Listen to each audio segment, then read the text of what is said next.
আসসালামু আলাইকুম রহমতুল্লাহি ওবরকাতুহু।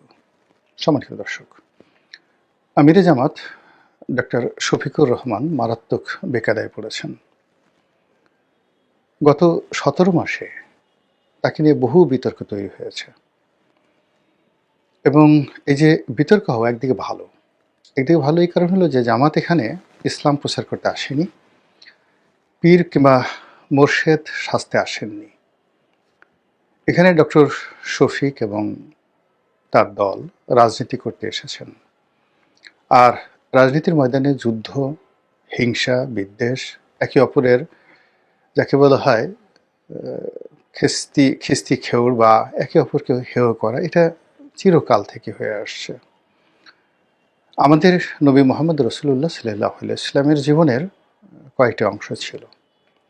একটি অংশ তিনি আল্লাহ রসুল মোহাম্মদ রসুল্লাহ সাল্লাহ ইসলাম, এবং এই শানটি যখন আপনি ব্যবহার করবেন তখন মাকানা মোহাম্মদুন আবা আহাদিম মির রিজালিকুম ওলাকি রসুল আল্লাহ, ওলাকি রসুল আল্লাহ হে খাতামুন নবীন, এটা প্রযোজ্য।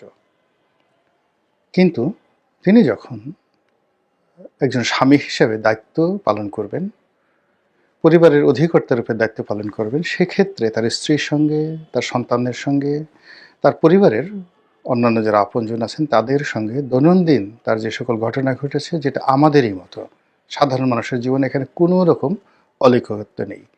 তিনি খেয়েছেন, পরেছেন, বাজার করেছেন, তারপর তার স্ত্রীর সঙ্গে ঝগড়াঝাটি হয়েছে, আত্মীয় স্বজনের সঙ্গে তার মনোমালিন্য হয়েছে, ঝগড়াঝাটি হয়েছে, ইত্যাদি আরও নানা কিছু।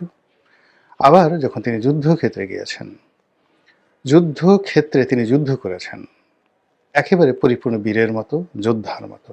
আর তার প্রতিপক্ষ তাকে এক চুল ছাড় দেয়নি, আর তিনিও প্রতিপক্ষকে যুদ্ধের ময়দানে এক চুল ছাড় দেননি।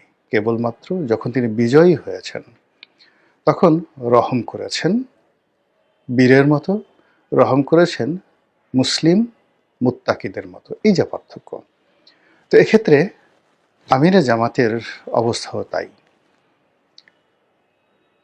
রসুলের সুন্নত অনুযায়ী তাকে দুর্নাম এবং দুর্ভোগ পোহাতে হয়েছে। তার প্রতিটি কর্ম নিয়ে ভীষণ রকম টিটকারি হচ্ছে। তিনি একেবারেই একজন মানে তরুণও নয়, বালক, আনন্দের আতিশয্যে তাকে তিনি চুম্বন করেছেন। এটা নিয়ে সবাই বলছে এটা কি ধরনের কথা, এ তো সুম্মা শফিক, এই বুড়া মানুষ, এর সমকামিতার রোগ আছে, ইত্যাদি ইত্যাদি নানা রকম তার প্রতিপক্ষ বক্তব্য। এরপর কয়দিন আগে দেখা গেল একজন শহীদ মা, মানে জুলাই যোদ্ধাদের মধ্য থেকে যিনি শহীদ হয়েছেন, এরকম হতভাগ্য এক রমণী, সন্তান হারা রমণী, রীতিমতো পাগলিনী, তিনি ডক্টর শফিকুর রহমানকে দেখে আবেগের আতিশয্যে এসে জড়িয়ে ধরেছেন। এই বিরল দৃশ্যটিকে নিয়ে তার প্রতিপক্ষ যারা খুব নির্মম এবং নিষ্ঠুরভাবে তাকে সমালোচনা করেছেন।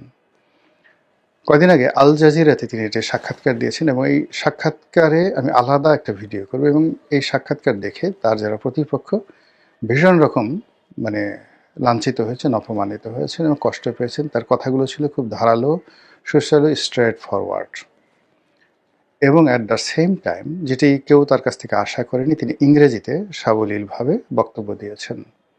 খুব আতিশয্য ছিল না, কিন্তু একেবারে ঝটপট উত্তর। ফলে তখনই অনেকে আশা করেছিল যে এই সাক্ষাৎকারের যে চুম্বক অংশ, সেগুলো নিয়ে আগামীতে পর্দার আড়ালে কাদা ছোঁড়াছুঁড়ি হবে।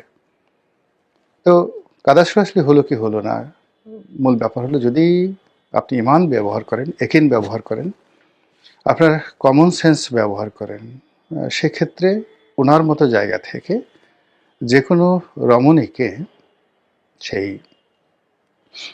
পতিতা বলে, বেশ্যা বলে গালি দেওয়া, এটা কেবল উনি নন, ওনার বয়সে যে কোনো একেবারে ন্যূনতম পোর্টফোলিও আছেন, এটা হয় না। যদি তিনি করেও থাকেন তবু আমি বলবো এটা হয় না।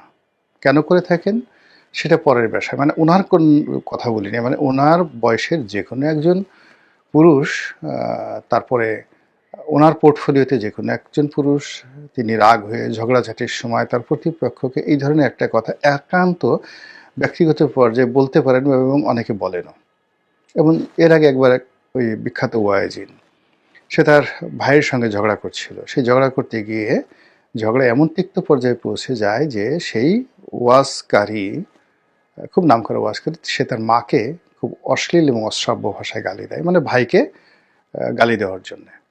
কিন্তু এটা তাদের মনের কথা নয়। এরকম অনেকের স্ত্রীর সঙ্গে, তার সন্তানের সঙ্গে, শাশুড়ির সঙ্গে, পরিবারের আপনজনের সঙ্গে কিংবা প্রতিবেশীর সঙ্গে এরকম ঝগড়াঝাটির সময় অনেক কথা হয়, এটা একান্ত ব্যক্তিগত। কিন্তু পাবলিক প্লেসে স্বয়ং ডোনাল্ড ট্রাম্পের মতো পাগলরাও এই ধরনের কোনো বক্তব্য দিবেন না নারী সম্পর্কে। যদি ডক্টর শফিক পাগল হয়ে যান আলাদা কথা, আদারওয়াইজ তিনি এই কথাগুলো বলবেন না। এটা হলো আমাদের সামাজিক একটা কালচার। তো আমরা কি করছি, সবাই মানে আন্দোলনে নেমেছি যে এই একটা সুযোগ পেয়েছি, তাকে এই সুযোগটা ব্যবহার করে তাকে হেনস্থা করতেই হবে। মিছিল হচ্ছে, মিটিং হচ্ছে, সামাজিক মাধ্যমে যে গালাগালি হচ্ছে, এটা অস্বাভাবিক কিছু না। এর কারণ হলো এখানে একটি গ্রুপ আছেন, তাদের এত কিছু ভাবার দরকার নেই। জামাতের প্রতি তাদের ভীষণ ক্ষোভ। জামাত দেখলেই তাদের মনে হয় যে এরা ধর্ষণকারী, এরা ৭১-এর সেই মানবতা বিরোধী অপরাধী। কাজেই তাদের যারা রাজনীতির উত্তরসূরি তারা সবাই খারাপ। এবং সেই সুযোগে যখনই কোনো রকম একটি ওসিলা তৈরি হয়, সেই ওসিলাকে জামাতকে যারা অপছন্দ করেন তারা ব্যবহার করবেন, এটা স্বাভাবিক। আর এখন রাজনীতির যে মারদাঙ্গা অবস্থা চলছে, জামাত এবং বিএনপি এক্সট্রিম পর্যায়ে চলে আসছে, এবং এখানে জামাতের হাতে বিএনপির যে পরাজয়, এই পরাজয়টি বিএনপির কাছে মনে হবে আত্মহত্যার শামিল কিংবা খুব অবমাননাকর পরাজয়। আওয়ামী লীগের হাতে পরাজয়ের চাইতে জামাতের হাতে তাদের যে পরাজয়, সেই পরাজয় তাদেরকে অনেক কষ্ট এবং বেদনা দেবে মানসিকভাবে। কেন দেবে সেটা ইন ডিটেলস আপনারা সবাই জানেন। তো সেই অর্থে এখন বিএনপির সঙ্গে জামাতের ধাক্কাধাক্কি হচ্ছে, প্রতিযোগিতা হচ্ছে। অনেকেই কথা বলার চেষ্টা করছেন যে জামাত বিজয়ী হয়ে যেতে পারে ম্যাটিকুলাসলি, হোয়াট এভার মেবি। কিন্তু এটা বিএনপি আসলে শুনতে পারছে না। তারেক রহমান সাহেবের সঙ্গে জামাতের আমিরের একেবারে সেম মাহফিলে, সেম লেভেলে, তারপরে সেম টপিক নিয়ে তাকে তুলনা করা হচ্ছে। কে জনপ্রিয়, তারেক রহমান না ডক্টর শফিক? এইগুলো বিএনপির লোকের মাথা খারাপ করে দেবে, এটা স্বাভাবিক ঘটনা। তো যাই হোক, এনিওয়ে, এরই প্রেক্ষিতে ওনার যে সামাজিক মাধ্যমগুলো রয়েছে জামাতের আমিরের, ফেসবুক রয়েছে, টুইটার যেটিকে এখন এক্স হ্যান্ডেল বলা হয়, সেটা রয়েছে, আরও হয়তো লিঙ্কডিন থেকে শুরু করে আরও অনেক সামাজিক মাধ্যম রয়েছে, সেখানে হয়তো জামাতের পেজ রয়েছে। তিনি ব্যক্তিগতভাবে এগুলো যাকে বলা হয় হ্যান্ডেল করেন বা পরিচালনা করেন, সেটা না। এগুলো সবই তার দলের লোকজন রয়েছে, যেভাবে তারেক রহমান সাহেবের সামাজিক মাধ্যমগুলো তার দলের লোকজন হ্যান্ডেল করেন। এমনকি বিএনপির যে পেজগুলো, সেগুলো বিএনপির একটা এক্সপার্ট টিম রয়েছে, জামাতেরও রয়েছে। তো জামাতের দাবি যে এই পেজ থেকে একটি যাকে বলা হয় বার্তা, এক্স হ্যান্ডেলের বার্তা বা টুইট বার্তা, যেটা এক্স টুইট বার্তা, সেখানে নারীদেরকে কদর্য ভাষায় গালি দেওয়া হয়েছে, কর্মজীবী নারীদেরকে, এবং সেটি নিয়ে সারা দেশ উত্তাল। এবং এর প্রেক্ষিতে তারা কি করেছে, এই পেজ এখন যাদের কাছে আছে, এটা যে আমাদের কাছে থাকতে পারে অথবা হ্যাকারদের কাছে থাকতে পারে, তারা আবার এটাকে ৮ ঘন্টা পরে এটাকে মুছে দিয়েছে। জামাতের বক্তব্য যে একটি বিশেষ পক্ষ এই পেজটি হ্যাক করেছে এবং হ্যাক করে তারা এই বক্তব্য দিয়েছে। বক্তব্য দেওয়ার পর তারা এই পেজটি হয়তো উদ্ধার করেছে। উদ্ধার করার পরে আপনারা জানেন যে জামাতের খুব এক্সপার্ট একটা টিম রয়েছে, উদ্ধার করার পর তারা এটা আবার মুছে দিয়েছে, হোয়াট এভার মেবি। এখন সবাই এটা নিয়ে বিতর্ক করছে যে প্রথমত অন্যায় করা হয়েছে যে এ ধরনের একটা টুইট দেওয়া হয়েছে বা এ ধরনের একটি এক্স হ্যান্ডেলে স্ট্যাটাস দেওয়া হয়েছে, তারপর আবার নিজের ৮ ঘন্টা পর মুছে দেওয়া হয়েছে, এখন আবার অস্বীকার করা হচ্ছে। তাহলে যদি হ্যাক হতো তাহলে মুছলো কেন? হ্যাকার হতো, এটা মুছার কথা না। ২ নম্বর হলো যে যদি ক্লিয়ারলি এই কথা বলা হতো যে না, এটা প্রথমে হ্যাক হয়েছিল, হ্যাক হওয়ার পর আমরা বুঝতে পারিনি। আর যেহেতু বাংলাদেশে ফেসবুক যেভাবে ব্যবহৃত হয়, তার 1% আসলে এক্স হ্যান্ডেলে মানুষ মনোযোগী থাকে না।